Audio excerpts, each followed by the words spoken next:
तो चलिए साइंस का ऑब्जेक्टिव प्रश्न भी हम लोग देख लेते हैं, सब्जेक्टिव भी इस वीडियो में हम देख लेंगे। और हालांकि वीडियो अपलोड कर दिए हैं सब्जेक्टिव का। तो ये 28 तारीख यानी कल आपका एग्जाम होने वाला है साइंस का। और ओरिजिनल क्वेश्चन पेपर हमारे पास आ चुका है। हमने आपको संस्कृत, हिंदी, अंग्रेजी सब विषय का देने वाले हैं। 100% ओरिजिनल होगा, किसी प्रकार की डाउट नहीं कीजिएगा। इसका आंसर हम बिल्कुल सही आपको बताएंगे। सबसे मेन मुद्दा है, हम आपको बिहार बोर्ड परीक्षा की बेहतर तैयारी इस बार कराने का पूरा प्रयास कर लिए हैं, पूरा तैयारी कर लिया है। अगर आप सही तैयारी करना चाहते हैं, सही मायने में ज्ञान को अर्जन करना चाहते हैं, तो इस चैनल को अभी से सब्सक्राइब कर लीजिएगा। और PDF क्वेश्चन का मिल जाएगा आपको इस वेबसाइट पर, देख रहे हैं। और ये सेकेंड टर्मिनल एग्जाम जो आपका साइंस का होने वाला है कल, कहीं कहीं पर ये पहले भी लिया जा चुका है, कहीं पर 29 तारीख को भी हो सकता है। तो इसके लिए कोई दिक्कत नहीं है, आप लोग आराम से पढ़ के जाइए और सारा प्रश्न एग्जाम में छाप के आइए, ठीक है। तो एक 30 प्रश्न आपके सामने होगा। हम आपको 30 ऑब्जेक्टिव में से 25 आपको बनाना होगा, लेकिन हम आपको 30 के 30 बताएंगे। सब्जेक्टिव प्रश्न भी बता देंगे आपको, और कहाँ से आप कैसे उत्तर डाउनलोड करेंगे ये भी हम बता देंगे प्रोसेस। चलिए सारा जानकारी देंगे, बने रहिएगा। सेक्शन नंबर A में आपका है, जहाँ पे आपसे कहा जा रहा है 30 वो सब्जेक्टिव प्रश्न होगा और 25 प्रश्न आपको बनाना होगा। प्रत्येक प्रश्न 1 नंबर का होगा। चलिए पहला प्रश्न है निम्नलिखित में से, यहाँ पे पहला प्रश्न को हम लोग ध्यान से देखेंगे। थोड़ा सा BSP गुरुजी साहब नीचे जाइए आप। चलिए आ गया। कहा जा रहा है यहाँ पे प्रश्न पहला नंबर देख लीजिए ध्यान से। निम्नलिखित में से किन दो राशियों का SI मात्रक आपको देना है। देखिए SI मात्रक आपको देना है, दो राशियों का SI मात्रक किलोग्राम मीटर पर सेकंड होता है। यानी कौन ऐसा मात्रक है जिसका जो है किलोग्राम मीटर पर सेकंड SI मात्रक होता है, वो है आपका यहाँ पर A का जो आंसर सही हो जाएगा, बल या संवेग, संवेग विस्थापन, संवेग आवेग या आवेग और वेग। किलोग्राम मीटर पर सेकंड, ये दो ऐसा चीज़ है जिसका मात्रक सेम होता है। तो वो जो आपका सही आंसर हो जाएगा, आप सभी लोग नोट कर लेंगे। पहला नंबर प्रश्न का आंसर C हो जाएगा, संवेग और आवेग, momentum and impulse. Option C is the correct answer for this question. किसी m द्रव्यमान की वस्तु जिसका वेग v है और संवेग होगा, इसका संवेग क्या होगा मेरे भाई, P बराबर mv होता है। ये फॉर्मूला होता है। मोमेंटम बराबर क्या होता है, mv होता है, ठीक है। द्रव्यमान और वेग का गुणनफल होता है। तो आंसर आप लोग यहाँ पर सीख कर लेंगे। आप लोग का आंसर होगा C is the correct answer for this question. 3 number प्रश्न हम लोग देखेंगे। बंदूक का प्रतिक्षेप किसके संरक्षण के सिद्धांत पर आधारित होता है। तो बंदूक का जो प्रतिक्षेप होता है वो किसके सिद्धांत पर आधारित होता है। बिल्कुल आसान प्रश्न। देखिए बंदूक का प्रतिक्षेप यानी आगे से जो निकलता है, जिसको हम लोग गोली कहते हैं, छर्रा कहते हैं। तो 3rd नंबर का जो सही आंसर होगा वो कौन सा हो जाएगा। तो सबसे पहले हम इस प्रश्न का सही उत्तर आप लोग को नोट करा देते हैं। 3 नंबर का आंसर आप लोग नोट करेंगे। संवेग, बल, ऊर्जा, वेग कौन सा हो जाएगा। तो आप लोग भी प्रयास कीजिए आंसर देने का। अगर नहीं होता है तो आंसर आप लोग नोट कर लीजिए। ये किस सिद्धांत पर है, एनर्जी, वेलोसिटी, मोमेंटम या फिर फोर्स के थ्योरी पे काम करता है। किसके थ्योरी पर कार्य करता है, तो ये करता है संवेग मोमेंटम के थ्योरी पर। आंसर A नोट कर लेंगे आप लोग। चलिए वीडियो को लाइक कीजिएगा, कन्फ्यूज नहीं रहिएगा आप लोग। दाब का SI मात्रक क्या होता है, वैसे तो आप सब पास्कल जानते हैं, लेकिन ऑप्शन में पास्कल नहीं है, तो न्यूटन पर मीटर स्क्वायर हो जाएगा, ठीक है।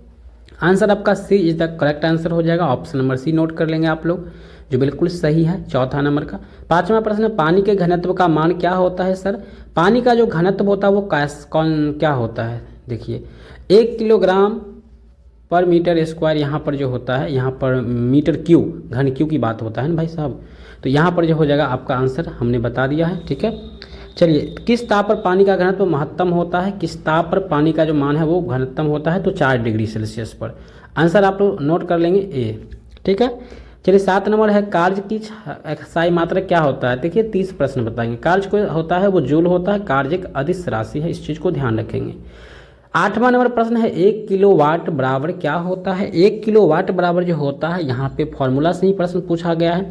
1 किलोवाट बराबर होता है 1 जूल बट्टे 1 पर सेकेंड होता है, यानी डी आंसर आपका हो जाएगा 1 जूल बट्टे सेकेंड। डी आंसर 8 नंबर का। 9 नंबर का नोट करेंगे आप लोग।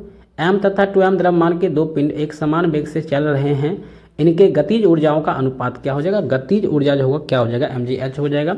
तो यहाँ पर जो है हाफ mv² वैसे होता है। तो यहाँ पर जो सही आंसर होगा आपका 1/2। आंसर नंबर A आप लोग नोट कर लेंगे। हाफ का मतलब 1/2 होता है।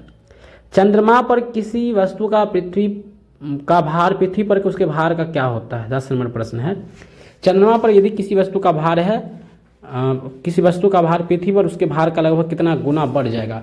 तो ये जो बढ़ जाएगा ये 6 गुना बढ़ जाता है, 1/6 गुना बढ़ जाता है, ठीक है। आंसर D नोट कर लेंगे, राइट आंसर है। चलिए 10 नंबर प्रश्न हो गया। 11 नंबर, वह कोलायरी अवस्था जिसमें वायु परिक्षेपण माध्यम है कहलाती क्या है? वह कोलायरी अवस्था जिसमें वायु परिक्षेपण माध्यम है वह क्या कहलाती है? एरोसॉल कहलाती है। ऑप्शन नंबर बी नोट करेंगे 11 नंबर का।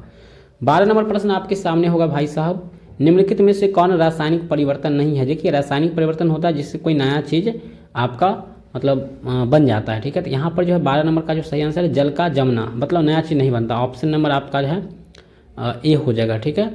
चलिए 13 नंबर, निम्नलिखित में से कौन विलयन है? देखिए विलयन कौन होगा? जिसमें मिश्रण होगा, ठीक है। समांगी और विसमांगी मिश्रण कोई सम्मिलित रूप को ही हम लोग कहते हैं, ठीक है। तो आंसर जो है आपका डी नंबर यहाँ पर सही हो जाएगा, ठीक है। चलिए ऑप्शन नंबर यहाँ पर जो है आपका क्या नंबर पर 13 नंबर पर थे ना, 13 नंबर का जो सही आंसर आपका हो जाएगा वो आपको नोट कर लेंगे। इससे पहले हम लोग यहाँ पे धुआं, मिट्टी, जल में अल्कोहल का मिश्रण, ऑप्शन नंबर सी नोट कर लेंगे 13 नंबर का। चलिए 14 नंबर प्रश्न है, उपधातु के गुण क्या होते हैं? भाई साहब उपधातु जो होते हैं इसमें धातु और अधातु दोनों के गुण होते हैं, अर्थात ये मध्यवर्ती होते हैं दोनों का, ठीक है।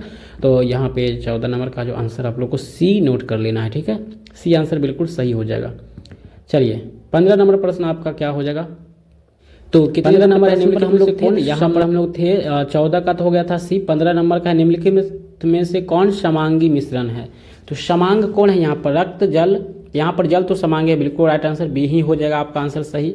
चलिए 16 नंबर प्रश्न की ओर चलेंगे। सोना को तांबा के साथ मिश्रित कर मिश्र धातु में परिवर्तित किया जाता है ताकि वह बन जाए, क्या बन जाए? तो चलिए 16 नंबर का जो आंसर आप लोग को नोट कर लेना है भाई साहब। 16 नंबर का जो सही आंसर होगा वो आप लोग सभी लोग नोट करेंगे। आंसर सी हो जाएगा, हार्ड, कठोर होने के लिए ऐसा करते हैं, ठीक है। सोना में तांबा को कठोर होने के लिए मिलाते हैं, ठीक है। आयरन का लैटिन नाम क्या होता है? Plumbum, aurum, kalium, ferrum. Ferrum होता है यहाँ पे, हाँ फेरम हो जाएगा यहाँ पे। 17 नंबर का जो आंसर हो जाएगा आपका ए ऑप्शन आप लोग नोट करें, the Latin name for iron, यहाँ पर ए ऑप्शन फेरम हो जाएगा, ठीक है। चलिए 18 नंबर प्रश्न की ओर चलेंगे हम लोग। CO का मोलर द्रव्यमान क्या होता है? CO मतलब कार्बन है और ऑक्सीजन है, इसका मोलर द्रव्यमान क्या होगा? कार्बन का 12, ऑक्सीजन का 16, 12 16 को आप लोग ऐड कर देंगे तो यहाँ पे 28 आ जाएगा। ऑप्शन नंबर सी बिल्कुल आंसर सही हो जाएगा, ठीक है। चलिए 19 नंबर प्रश्न है, निम्नलिखित किस अणु की परमाणुकता 3 होता है? तो चलिए 3 जहाँ पर लगा हुआ है 3, देखिए CO2 में 2 ऑक्सीजन 1 कार्बन है, 3 वो परमाणु है। यहाँ पर जो है सी ऑप्शन नंबर जो है यहाँ पर क्या हो जाएगा? NH3 परमाणु, अणु की परमाणुकता 3 है भाई साहब। यहाँ पर ऑप्शन डी मार दिया बच्चे, लेकिन यहाँ पर ऑप्शन ए होना चाहिए CO2। 20 नंबर है, 22 ग्राम कार्बन डाइऑक्साइड बराबर क्या होता है? 22 ग्राम कार्बन डाइऑक्साइड का मान क्या होता है भाई साहब? तो 20 नंबर का जो सही आंसर आप लोग नोट करेंगे ऑप्शन नंबर ए डी हो जाएगा, हाफ मोल। समुद्री घोड़ा किस वर्ग का सदस्य होता है? बायोलॉजी से प्रश्न है, समुद्री घोड़ा जो है किस वर्ग का सदस्य होता है? Sea horse is a member of which class? Answer आप लोग नोट करेंगे 21 नंबर का, मतलब 21 नंबर का आंसर आप लोग नोट कर लेंगे। ऑप्शन बी हो जाएगा आंसर, मत्स्य वर्ग का है, ठीक है। पानी में रहता है तो वो फिशिस में आ जाएगा, ठीक है। 22 नंबर प्रश्न आपके सामने हो जाएगा, मेरुदंड रज्जु निम्नलिखित किस जंतु में नहीं पाया जाता? भाई साहब बायोलॉजी का प्रश्न है ये, मेरुदंड किस में नहीं पाया जाता है, किस जंतु में नहीं पाया जाता है? तो यहाँ पर टीनिया हो जाएगा आंसर है आपका। ऑप्शन नंबर जो है यहाँ पर सॉरी यहाँ पर हम 23 का मार रहे हैं ना, किस में नहीं होता है ऊपर में बोला गया है, तो हार्मोनियम में बी हो जाता है, नीचे वाला का आंसर बी हो जाएगा, केचुआ में। आहारनाल अनुपस्थित होता है केचुआ में, ठीक है। 24 नंबर, निम्नलिखित में से क्या जीवाणु में नहीं पाया जाता? जीवाणु में क्या नहीं पाया जाता है भाई साहब? तो यहाँ पर आंसर हो जाएगा आपका डी हो जाएगा, इनमें से कोई नहीं। हालांकि हम आंसर सबका सही करके वेबसाइट पर दे देते हैं, थोड़ा सा यहाँ पर एरर हुआ है, आप लोग नहीं समझ पाए हैं और विद्यार्थी ने इसको गलत भरे हैं। तो 24 का हालांकि डी आंसर नोट कर लेंगे आप लोग। 25 है, वर्गीकी का जनक किन्हें कहा जाता है? तो कैरोलिनियस कहीं ऑप्शन है, खोजिए। तो चलिए 25 का जो है सी आंसर हो जाएगा, बिल्कुल रूप से सही है आंसर, ठीक है। सी नोट कर लेंगे आप लोग। 26 नंबर है, पादप जगत का सबसे बड़ा समूह क्या? देखिए पादप जगत का सबसे जो बड़ा समूह होता है वो आपका ब्रायोफाइटा होता है, लेकिन ऑप्शन में कहीं नहीं दिख रहा है, तो ऑप्शन आपको मारना है शैवाल अल्गी। 27 है, भोजन में लौह खनिज की कमी से होने वाला रोग क्या है? यानी खून की कमी से जो बीमारी होता है वो आपका होता है एनीमिया होता है, जिसको हिंदी में अल्प रक्तता कहते हैं। ऑप्शन 27 का सी नोट करेंगे, 10% 110% सही आंसर हो जाएगा आपका, ठीक है। चलिए इसी तरह से हम लोग आगे बढ़ेंगे और 28 29 प्रश्न भी देखेंगे, अंतिम का 3rd प्रश्न देखेंगे हम लोग। फास्चर का टीका किस रोग के लिए लगाया जाता है? फास्चर का टीका जो है लगाया जाता है वो किसके लिए लगाया जाता है? तो भाई साहब 28 इंसुलिन नामक हार्मोन, यहाँ पर हो जाएगा पोलियो। फास्चर का टीका जो है पोलियो के लिए लगाया जाता है। इंसुलिन नामक हार्मोन के स्राव में गड़बड़ी से कौन बीमारी होता है? डायबिटीज होता है, सी आंसर हो जाएगा।